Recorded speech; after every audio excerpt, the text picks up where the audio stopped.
Auto Pros on the Road is sponsored by Autolite, manufacturers of high-quality spark plugs since 1935. Visit Autolite.com for more information.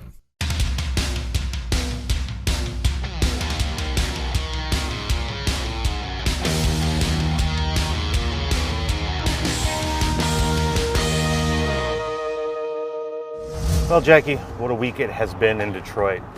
You are right. It has been so fun, so outrageous. It's all my favorite things. It's cars, it's travel, it's history. It's been awesome food. It's been the great team here on the program. And we are heading to yet one more excellent, super highly rated shop. Yeah, we're heading to Jay's Auto Repair. Jay's been in business for quite a while, and he's got a huge loyal fan base and customer base that if you just read his reviews online, through his social and all of the other channels they use, they have nothing but love. Nothing but love for Jay's.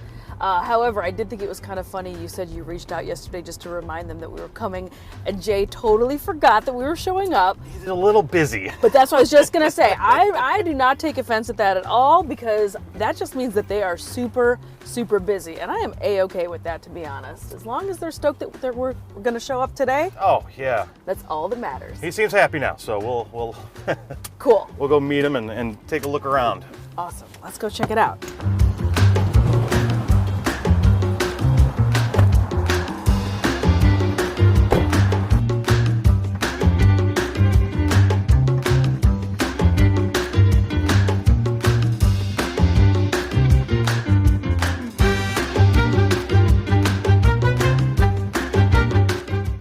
Start your passion. Whether it has 4 wheels, 2 wheels, or no wheels. Whatever your passion, ignite it with Autolite.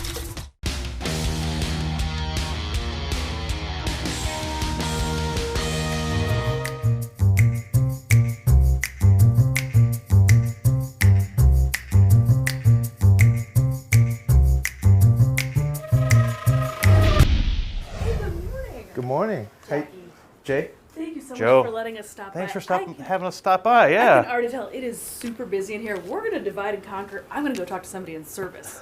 Sounds good.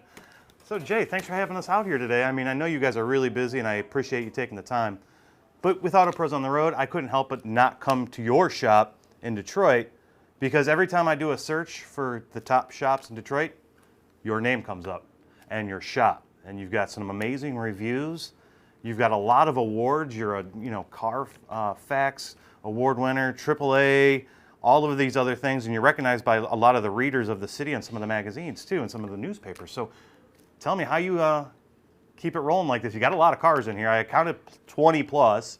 So how do you keep it running so good? Comes down to 2 things: honesty and quality. People want their vehicle fixed properly the first time. For the longest, we were under the impression that people wanted to save money. So a lot of shops that I worked at previously would use cheaper parts, more economy parts, and charge premium. And these parts don't hold up. I mean, we all know you get what you pay for nowadays. True. So I learned in this industry, if you want the best, you got to go to the best, which is OEM. We get a lot of our parts from the manufacturer directly, which is better quality. And we also charge cheaper. That's because we get them from OEM. Doesn't mean we're going to charge double. We charge, we're very competitive, we're fair, and we're honest. And everything else falls in place. That's a good philosophy, isn't it? I mean, that's what I based it on 10 years ago, and it's been working. Yeah. How long have you been here now? I've been in this building since 2016. Okay, so you've been going on 7 years here, and Yep. And then I owned a building 2 doors up. I was there since 2013 or 12, I believe. Okay. So roughly about 10 years in this area. Nice. And how long have you been in the automotive industry? 25 years. I'm ASC certified, state certified, so. Yeah, I couldn't help but notice. I see you're running behind. You own the shop. You're answering phones, but I also saw you running out with a scan tool and actually hooking up and doing the diagnostics on the car too. So I mean, yeah, you're a hands-on owner, so you're very, very much involved. I believe that's another part of the success. When the owners get to a certain level in their business, they tend to rely on the employees and disappear, and they just want to come collect. if you want the business to succeed and thrive, you got to be there day in, day out. You got to get down and dirty. You can't, I do not look at myself as the owner. I look at myself as a team player, part of the team. I get down and dirty just like them. I'm not better than them, and they're not better than me. We're all equal. So, of course, I'm going to be out there where it's hot, humid, and dirty. Yeah. Instead of sitting here all day. No, that's great. I mean, it's got to have a level of respect from your techs that's pretty good, you know. So when they see you driving an Escalade, hands clean, and they're working, I think, hell with this guy. But if they see you next to them, working, getting down there, they'll have more respect, and they'll work harder for you. I learned that. speaking of, working hard, I've heard that a couple of techs out there said, now that you guys are Monday through Friday, those 2 days off that they're getting, man, they cherish it. Better quality of life. That's another thing too. Happy employees, they work better. When they're rested, they're more focused. If somebody overworks, they're going to be distraught. They're not going to focus. And, they also have their families at home and their side stuff they do. So, yeah, you don't want to burn them out. I worked 7 days a week for a long time. Well, I worked 6 days a week for shops, but when I started, I was doing 7 days. Yeah. But to get where I needed to get, you have to. But then you realize it's not always about work. It's not always about money. You have a good quality of life and you treat people right, and everything, man, just kind of falls in place.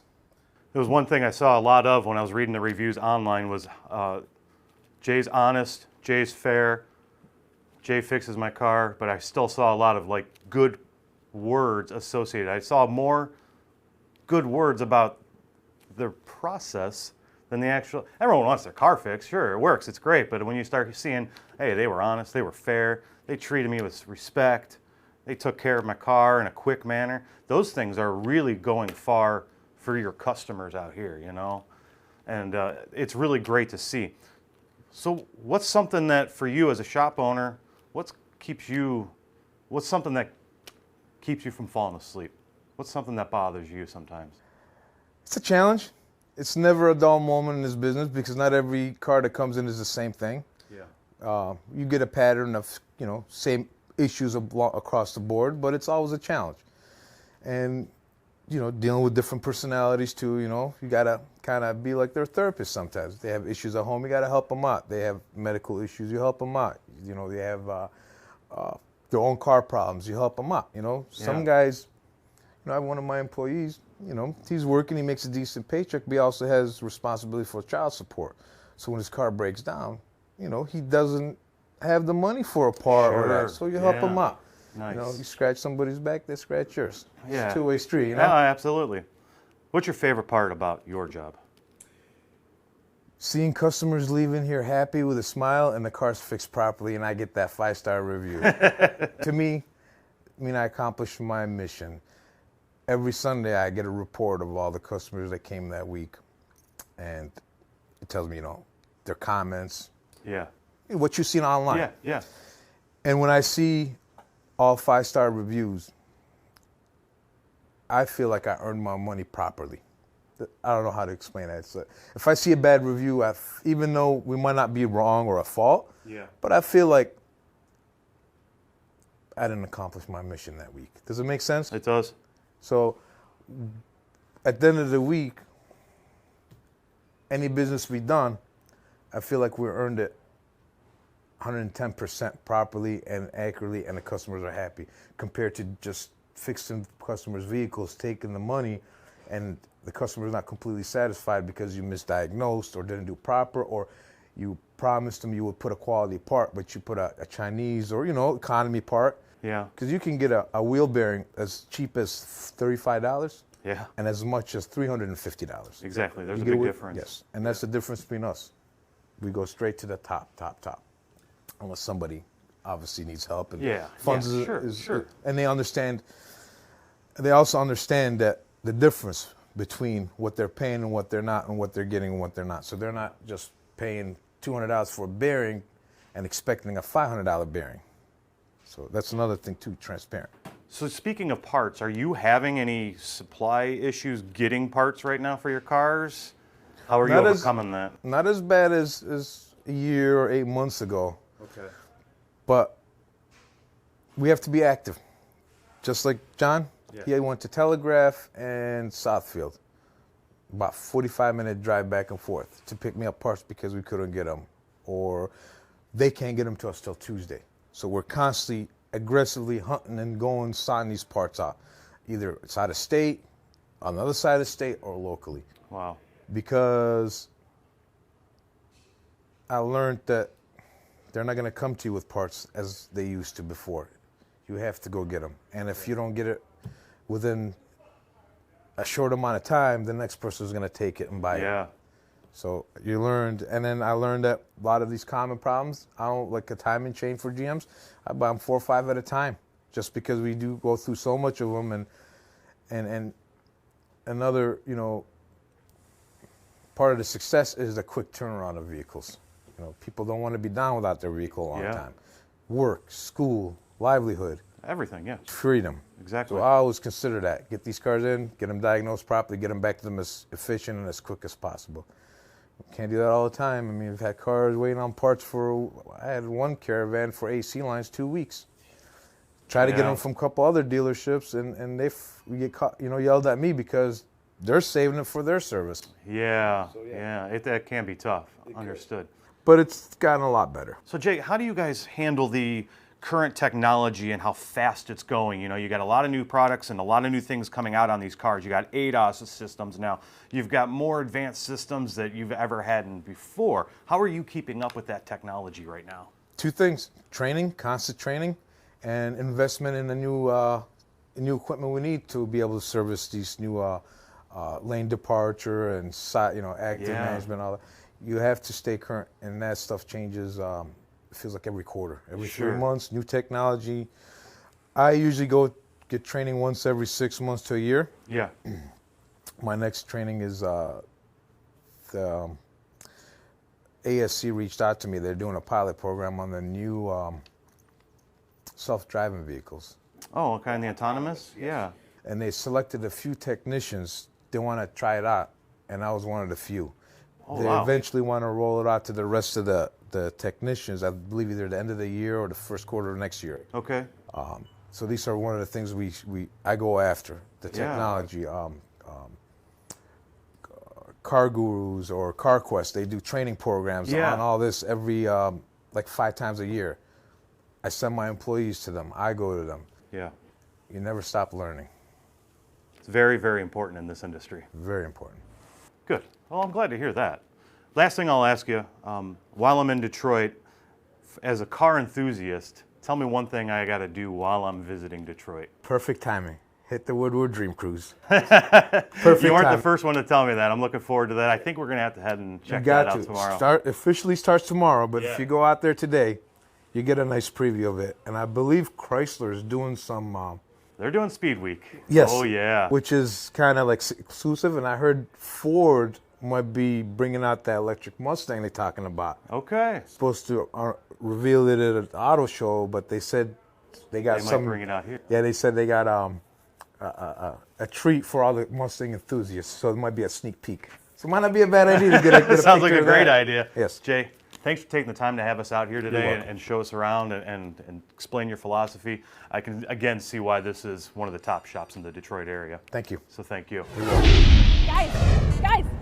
Guys over here. So right here in the heart of downtown Detroit, another really great find, a little bit of automotive history, the General Motors Renaissance Center. The headquarters now for General Motors. Back in when they built this in 71, Henry Ford II helped break ground on it, completed in 73, and it was the Ford Motor Company headquarters for quite a long time until General Motors finally acquired it in the 90s, done a lot of renovations to it, and now it's the home of General Motors. It's a really cool place. Beautiful collection of 7 buildings currently sitting right on the Detroit River with a great view of the river and of Windsor, Canada. It is now home to several hotels and restaurants. It's literally called a city within a city. When it was built, it was the world's largest hotel, the world's tallest hotel, I should say. 77 floors. 77 whopping floors. It still is the tallest building in Michigan. Another fun fact about this, This complex is so big, it has its own zip code. I love it. It literally is a city within a city. The most iconic building in Detroit.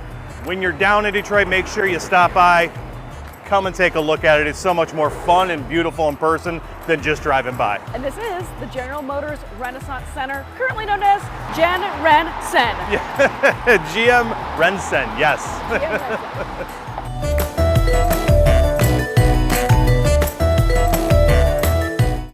Start your passion. Whether it has 4 wheels, 2 wheels, or no wheels. Whatever your passion, ignite it with Autolite.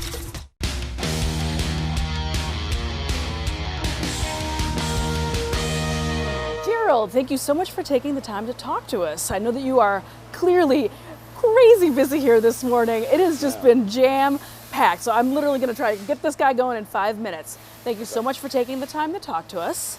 I just wanted to chat with you a little bit about your background and about what goes on here at Jay's. First of all, how long have you been into automotive? It's been about 35 years now. Okay. But I've been into it pretty much not right after high school. I turned 21 and then went into the trade school. Okay. And from there, it's been 35 years now. 35 years now professionally working. Yes. What was your first couple of jobs? What does your background look like? Dealerships, shops, mom and pop shops? No, actually, I started out at a company called Firestone. You might know of them. Just a little company. Right. Well, yeah, he was company, but yeah, they had job placement from the school I went to, MCI. It was an automotive trade school. Firestone had a program where they were hiring students from within. Cool. So that's why I got my start at Firestone and went into that for multiple years. Then a couple of aftermarket shops, a couple of dealerships, Melfar Ford. I don't know if you guys have heard of that because you're out of Ohio. And then me and my ex-wife at one point opened up a Tuffy Auto Service Center over on 8 Mile. Oh, okay. We had that place for probably about 10 years. Okay. Of course, the market crashed in Detroit. Well, I shouldn't say Detroit, it crashed everywhere. Back in 08, I think we lasted to maybe 2012, and we had to get out. Had to get out. Had to get out, yes. Okay, and then how long have you been here at Jay's? I've been here at Jay's for about 1 year now. Actually, this month is 1 year over at Jay's. Oh, happy anniversary. Oh, well, thank you. Thank you. And what is the kind of biggest difference you've known as coming from being a previous owner now to a service manager here? What's that transition like? Well, I mean, jokingly, I would say, well, I don't take the headaches home at night. I was just gonna say. I get my paycheck and I'm gone. But I mean, the biggest thing is just the huge responsibility. Not that I didn't like being an owner, but just the huge responsibility of being an owner and all that comes with it. Yeah. Here at Jay's, the one thing that I do love is the time. Time-wise, I was telling you guys, we're 8 to 5 and no weekends. So 8 to 5 Monday through Fridays, no weekends. Here we do a lot of motor work. And what I did notice, even working with some of the higher end shops, they didn't use factory parts, where it'd be GM, Ford, or Chrysler. Okay. Here we would order, if we got a Ford here, we would order Ford parts, Ford Motorcraft parts, or Chrysler. Okay. Same thing with them, or GM. And the quality in the part, I think, makes a difference on why Jay's stands out so much, because we do use aftermarket parts, don't get me wrong.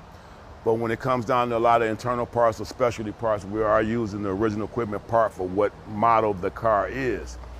And then with the technicians that we have here, we have some pretty unique guys here that are truly gifted. And I think that in itself, with the quality parts, makes the difference on Jay's performance and his ratings. Yeah, that makes a lot of sense. As well as, I just wanted to touch on, I like the fact that you brought up that here it's Monday through Friday, 8 to 5. Right. How important is that to you and to the rest of the team? And do you feel like that's more of like they respect your time thing? Or how did that come to be? How did it come to be 8 to 5 here and then 5 days a week? Well, he did originally open up 6 days, but he did close early on Saturdays. During the COVID, the hype of COVID, we did shut down. And when we opened back up, it was most of the guys agreed. They wanted to work Monday through Friday. Nobody wanted to work on Saturdays. And I'll tell you that the Monday through Friday, that 8 to 5, you don't think it's a huge difference, but it makes the world of a difference. You have a life. Yep. You got no weekends. And just getting off at 5:01, these guys are out the door. Yeah. So that time right there is you can't buy that. Yeah. You can't buy that. So it's extremely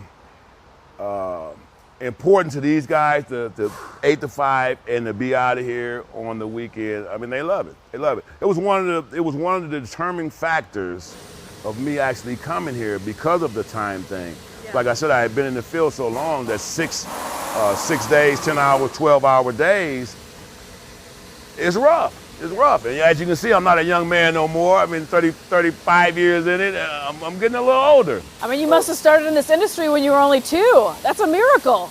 Gerald, I'm shocked. Right. Well, it wasn't right out of high school, but pretty close. I started in this industry and been in it ever since. Yeah. Well, I think that we are noticing a lot of that, the techs, the shops in general making this pivot towards letting you as a person have a little bit more work-life balance versus just grinding and spitting out technicians over and over again. And I think that has to help keep your team here. And that right there, it does, because I mean, I'm sure any one of you guys are working. If you're doing 6 days, 10-hour, 12-hour days, over a period of time, you will burn out. And what happens, you got techs that do start looking. And it's not because of the money or the atmosphere. The atmosphere is great, but it's just the time. Yeah. And if you don't have that time, you have family, you have children, you have wives, kids, whatever. Yeah. You don't have time for them when you're doing the 6 days, 10 hours, 12-hour days. You got time enough to get home, to take a bath or a shower, eat, and it's over. And you're doing it all over again the next day. Yeah. So that right there was the determining factor for me even coming here. Yeah. Well, I know you got to jump back to it. I hear the phones ringing off the hook. I hear everybody working like crazy. Just one last question, because we are here in the Motor City. If you had to pick one thing to tell myself, our viewers, that you must come and see while you're in Detroit that is automotive-based, what would it be? That's automotive-based? Yeah. One thing. That you have to come and see. Have to come and see and experience. It can be a museum, it can be a place, it could be a car show, it could be whatever you pick. I would say for us car enthusiasts, during August, at the end of August, we always have the Woodward Cruise, which is this weekend that's coming up right now. This is the biggest event, I think, worldwide as far as the older vehicles go, or just vehicles in general. So if I had to say one thing, which there are many, I would say be sure to be here towards the end of August for the Woodward Cruise. I don't blame you, and there's a reason we picked this week, my friend. Gerald, thank you so much for your time. I appreciate you. Thank you. I'm going to let you get back to it, okay? In just 1 second. Thanks again. All right, thank you. Another place we had to stop by, which continues to show Detroit's revitalization, is Michigan Central Station. The sounds of heavy construction equipment, hammers, drills, and workers talking with each other are music to the ears of many that have seen the rise and fall of this magnificent building and the soon-to-be resurrection of this Detroit icon. No other building exemplifies just how much the automobile gave to the city of Detroit and how much it took away. Michigan Central Station, located in Detroit's Corktown neighborhood, was the city's primary railway depot from 1913 to 1988. The building began operating as Detroit's main passenger depot in 1913 after the older Michigan Central Station burned on December 26, 1913. It was owned and operated by Michigan Central Railway and was planned as part of a large project that included the Michigan Central Railway Tunnel below the Detroit River for freight and passengers. When the building opened, it was the tallest railway station in the world and the 4th tallest building in Detroit. The building consists of a 3-story depot with 10 gates for trains and an 18-story tower with more than 500 offices. The depot's waiting room was the highlight of the station, with marble floors, high vaulted ceilings, and bronze chandeliers. It also featured a restaurant, lunch counter, barber shop, florist, bathing facilities, and other amenities. Rail travel saw a sharp decline beginning in the 1950s, due in part to the proliferation of highways and air travel. and ridership from the station dropped.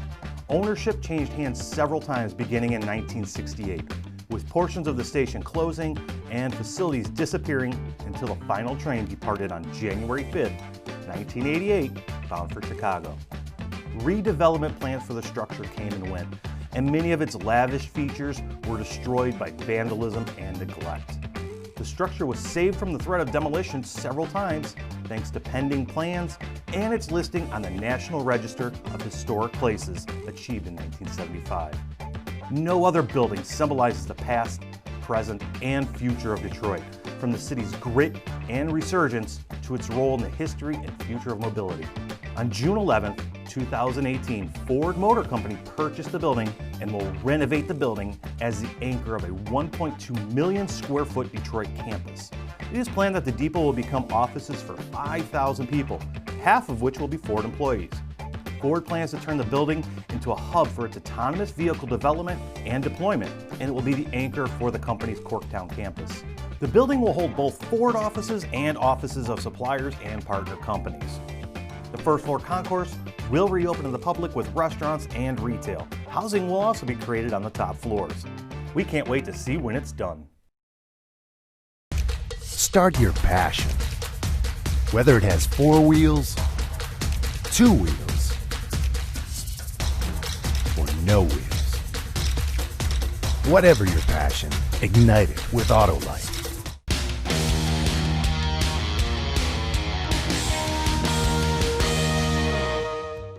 Jay, thank you so much again for the time and letting us stop by. It was a pleasure. awesome. Your You're shop very is welcome. great. Your reviews are great. Everything you're doing for the industry is great. And thanks for allowing us to come out here today in such a hectic world that you live in. So thank you. And thank you again for stopping in. Thanks, Jay. Of course. We'll let you get out to it. I'm just going to warn you, you've got some folks stacked up out here already. Yeah, so, it looks like there's some so people waiting for you. I'll get another cup of coffee inside you. Thank you.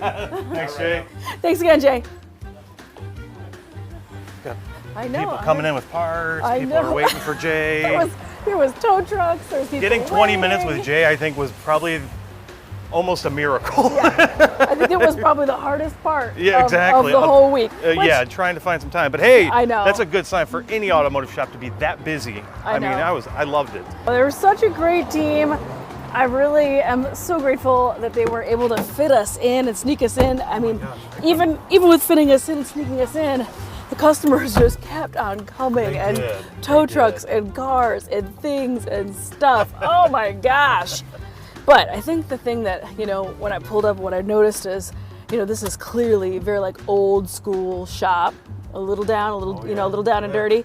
Everyone jumping in, getting their hands dirty, but don't judge a book by its cover. They're doing good work here. Exactly. Good team. And again, another theme that seems to be running throughout our entire week here, Joe. Woodward? The Woodward Dream Cruise. Oh yeah, I think that's going to be the appropriate way at this point to end this trip in Detroit. Yeah. Is to head over to the Woodward Dream Cruise and see what it's all about. I'm really excited to do that. Me too. It's been a fun week though. Been a fun week in Detroit. Detroit has been kick ass. Detroit. It's the Motor City and it's Rock City. It's everything. It's everything. Yep. I love it. I think we need to do a Detroit part 2. I would love to. I tell you what, we still didn't cover everything that's in Detroit in a short week that we've been here. We made a dent in it, but there's still so much more to see in Detroit and so much more to do. Yeah. If you're a car nut, especially now for the Woodward Dream Cruise, it's everything you could ask for and then more. But all that being said, the cruise goes on all year round. There's always cruising. There's always. always cruising up and down Woodward. There's always stuff going on at car clubs and car meets. Just in August is the special time where it's the big Dream Cruise, and it's a couple 100,000 people come here for it. It's going to be great. It's gonna be great.